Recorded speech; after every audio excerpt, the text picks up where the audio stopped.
All right, guys, what's going on? Welcome back to the Everything College Football Podcast. Today, me and Nick here. We do a preview and prediction for the Orange Bowl between Clemson and Tennessee. If any players opt out after this is uploaded, we do apologize in advance. Spread is currently -6 in favor of the Tigers, over under 63.5. Friday, December 30th, 8 p.m. Eastern Time, Hard Rock Stadium in Miami.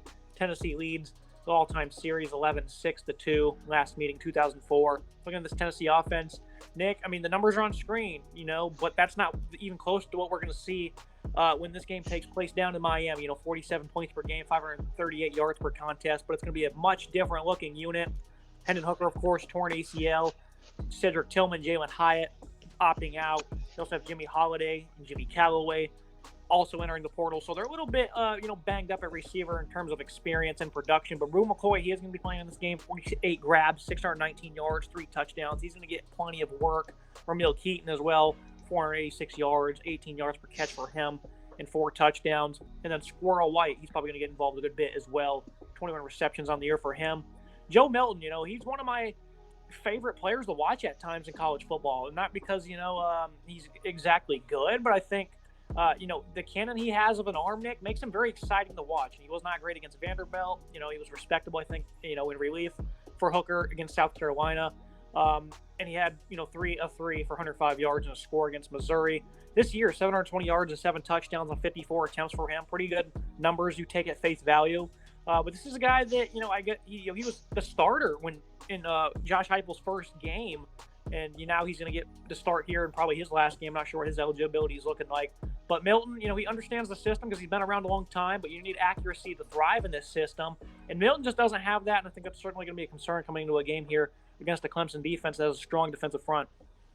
This 2022 offense for Tennessee has been 2019 LSU-esque, right? They scored a ton of points, put up a ton of yards per game, 538 yards per game, 47.3 points per game. A fantastically fun offense to watch. But now I think they're going to be more 2020-esque offense for LSU, just a total drop-off that's going to be hard to overcome. Milton's not a bad quarterback by any stretch of the imagination. He has been pretty good in the relief of Hendon Hooker, who, of course, tore his ACL and is going to focus on repairing that and getting healthy for the draft. 7 touchdowns for Milton, 63% completion percentage, 720 yards, 34-54. Not terrible in the small sample size, but he does not have weapons at all at his disposal. No Hyatt, no Tillman. Brew McCoy is the leading receiver now that's going to be playing this game. He's got 619 yards on 48 grabs plus 3 scores for him. Keaton's got 4 scores, 486 yards. The drop-off is massive. There's huge question marks about what this Tennessee offense is going to be able to do in the post-Hendon Hooker era. Will they be able to put points up on the board? Certainly not as much as they have been throughout the season. I think a positive note is that their running backs are going to be able to play, it seems, and they have some solid backs there in Wright and Small. But overall, we don't really know what this offense is going to look like because it's a total new era for Josh Heupel and co. in this bowl game. I think it's good for them to kind of see how they're going to be able to play next year. It's a good, test game, so to speak, for this Tennessee team. But I do not have high expectations for this Tennessee offense. It's a lot of wild cards for me. Good news is they do have Jalen Wright and Jabari Small, 2 very efficient and effective backs this year. 22 touchdowns between the pair and 700-plus rushing yards for all of them. Hendon Hooker does have a big part of this running game. That's one thing they're probably going to miss in this one. 6'5", 245 of Joe Milton doesn't exactly have the same athleticism, so I think that's one thing to watch. Resurgent offensive line for Tennessee, led by Darnell Wright. Obviously, top to bottom, this offense was great this year, but in terms of what we're going to see in this game, it's going to be completely different, so I think it's one thing to monitor. Looking at Clemson, a team that also has, a handful of concerns. It's finally the Cade Klubnik show. Dabo waited way too long for that to happen. He finally gave the keys to the offense to the former 5-star in the ACC championship game. They could potentially be in the playoffs if he would have, did that much sooner. DJ Uyunglele in the transfer portal as his backup running back Kobe Pace. Bo Collins, Dakari Collins, DJ Williams, some, effective pass catchers will not be playing in this one either if they have, either got an injury or in the portal. Antonio Williams, though, a freshman, has really stepped up this year. 53 receptions, 563 yards. Joseph Nagata, 33 receptions, 442 yards for him. And then Davis Allen at tight end. He's got 35 grabs for a little under 400 yards. So that's your main 3 right there. Jake Brinkstool at tight end. He also gets involved. This receiving core, Nick, I always thought they haven't exactly recruited great over the last couple of years, but I definitely felt like they had some pretty deep talent here. Wide receiver, they have yet to, explore and use. But I think coming into a game here with a good quarterback that a lot of people are very hyped for, that played very good against North Carolina. He's playing an even worse secondary here in this game. Klubnik, I think he's in for a field day after completing 83% of his passes for 279 yards and a score in a big win over North Carolina. What are your expectations for the young freshman here? Because I think they're going to give him the complete keys to the offense in this one. It's going to be a first chance to see what he can accomplish in his sophomore season. I think everyone in America except Dabo could see that Klubnik was the key to this offense. We said it in the preseason. We said it during the season.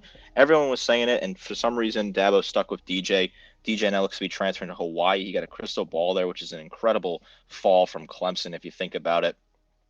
Klubnik, no, is an incredible, talented freshman, 5-star, the whole 9 yards with him. He's really got a great arm, great vision on the field as well. I really like what he can add to it. Also can carry the ball a little bit. He has 88 yards on the ground and a score in his limited action so far this season. I like Klubnik a lot here, take over this offense and light it up for Clemson here. I think there's so much talent with Klubnik, and I think he really has a lot of untapped potential that he can now use in this offense. Having Williams, Nagata, Allen, and Bringstool all playing in this game, huge for him. I think these are a lot of good weapons that he can throw to. Williams, especially, the freshman, stepped up fantastic. I love what he can do so far in this offense. He has 4 scores on the season, leading receiver with 563 total yards. Nagata as well, not a bad wide receiver at all. I think there's some serious untapped talent there. The 2 tight ends, Allen's and Bringstool, I think each of them add something different to the team. I like the size on both of those tight ends. Will Shipley's another talented back in this offense as well. He's had a fantastic season, 1,100 yards on the ground, the 15 scores for him. I think this offense has a lot of potential to put up a ton of points against this Tennessee defense. I think they could run away with this game potentially. You look at the backfield, Will Shipley, 1,100 yards, 15 touchdowns, 5.7 yards per touch for him. I said Kobe Pace was the backup running back. I guess he was the third stringer, though. Phil Maffa, 476 yards on 91 touches. Running game, I'd say this year was pretty good, 4.6 yards per carry. Of course, DJ, his legs were a big part of this offense as well. Wasn't very efficient, but he was certainly effective, I would say, at times when they needed him to be. But they do lose that size. So we'll see what happens with that lost dimension. But I think for the most part, this is going to be, really about the passing game in this football game. Clemson offensive line, I think, has really been much better than it was last year. Still far from a perfect unit, but Jordan McFadden, longtime veteran. I think he's having another phenomenal season for them. Looking at this Tennessee defense, we talk about this defense a lot throughout the year, Nick. And despite all the positives, there's certainly that negative of the pass defense, 128th in college football.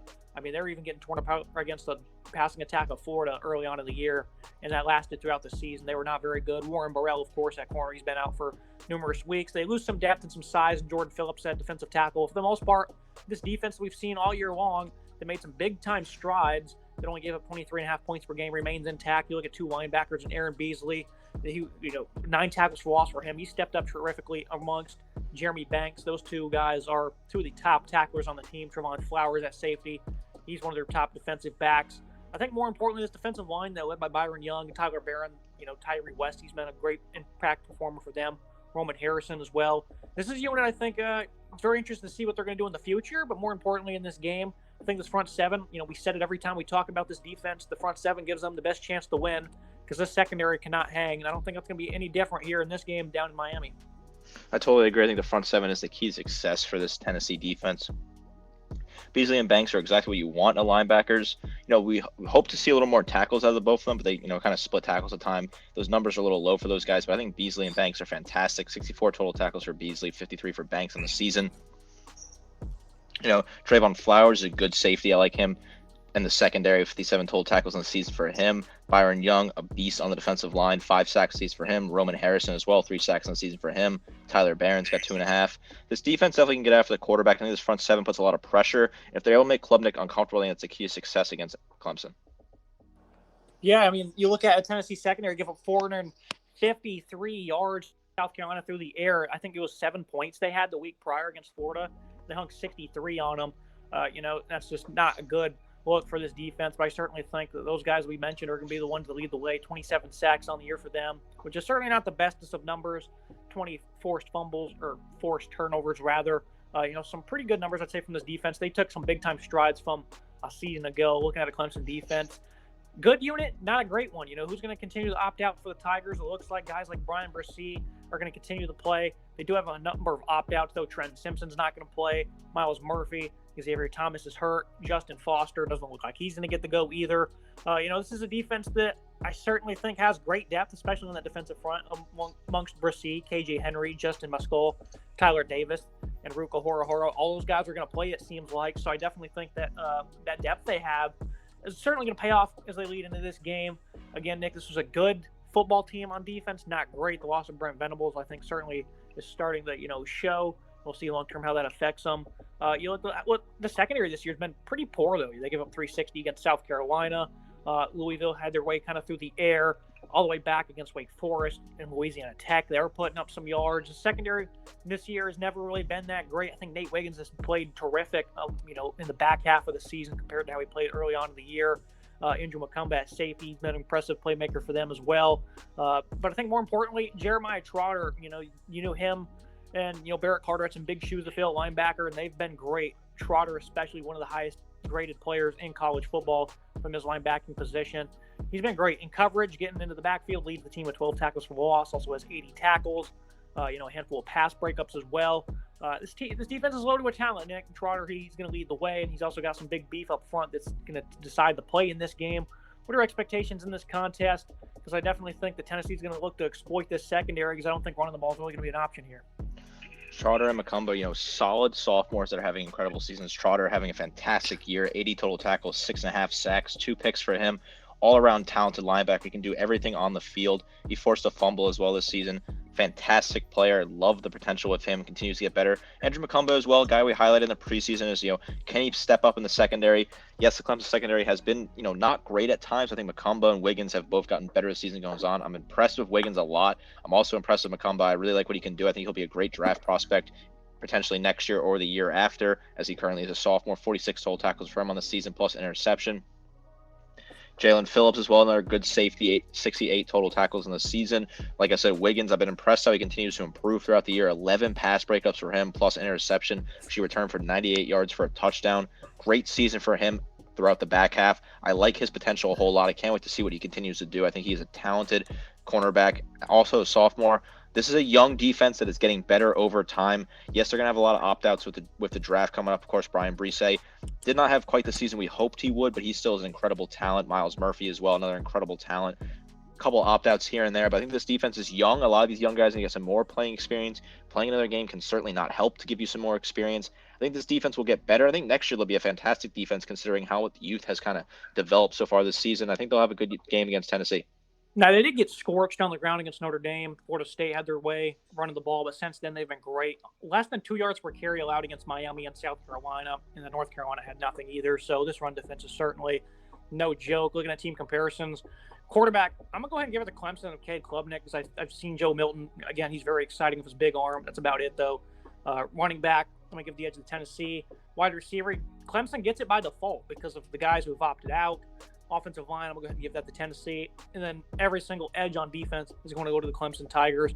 Any disagreements with this list, Nick? Personally, I think you can make an argument that Will Shipley as a whole is better than the Tennessee options at running back. I think Will Shipley has proven this year that he is ready for the big occasion and is a talented back. I like the yards on the ground for him, plus the 15 scores. Also, Maffa's not a terrible backup. He's got 4 scores in the year. So personally, I think I would take the Clemson running back room. But I think Tennessee's offensive line has proven to us this year that they're the best unit of these two teams. And the Clemson's defense across the board is significantly better. You could maybe make a case at linebacker because Beasley and Banks have been saying it all year, my favorite duo in college football. But I'm going to agree with you. I think Clemson gets the edge barely on this one. Well, yeah, the final thoughts on the prediction. Keys to the game for Tennessee. Don't get overloaded on the interior offensive line. You got to find a pulse in the secondary as well. Especially since they're probably going to have to run the ball a good bit. The offensive line on the interior is going to have a big role to play in this one. Don't get lost in the back end for Clemson. It's been a problem for them this year. This is a very complex passing attacks. Of course, Alex Gollash, the offensive coordinator, he's going to USF. But not much is going to change. You still have a great play caller in Josh Heupel there. And then they got to tackle on the edge for Clemson. That's another thing. They love to spread you out, attack the boundaries. If you can't tackle, they'll make you pay.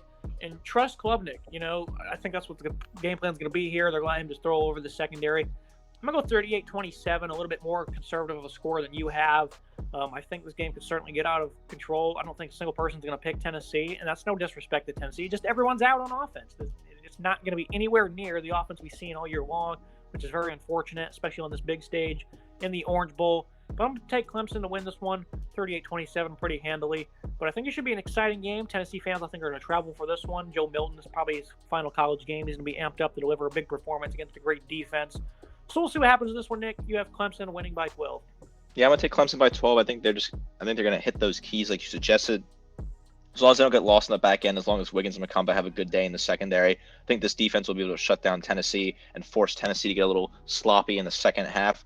I think Klubnik's gonna have a good day. I think he's gonna be able to deal, throw the ball, find a sending. Shipley will have a good day on the ground as well. I think they'll make some mistakes in the secondary and they'll miss some tackles here and there. And I think that Clemson will find a way to run up the score late in the game. I like Clemson here by 12. I think this is a good opportunity for Clemson and it's a good matchup for them. I like this for Dabo. Get a New Year's Six bowl, another one to add to the resume. Tennessee, it was a great season, then it really did fall apart. Kind of crazy how quickly it fell apart. I think, that just shows that college football is crazy like that anything can happen on any given Saturday. Tennessee's season definitely could end on a down note with this loss. A lot of future positivity in Tennessee. I think they're continuing to build good recruiting classes, but this would certainly be a disappointing way to end a season where they were ranked number 1 in the college football playoff standings at one point. Clemson also takes bowl games very serious. That's going to be it for today's episode, though, guys. Make sure you like, comment, subscribe. As always, Nick, appreciate you joining me. Absolutely. See you guys next time.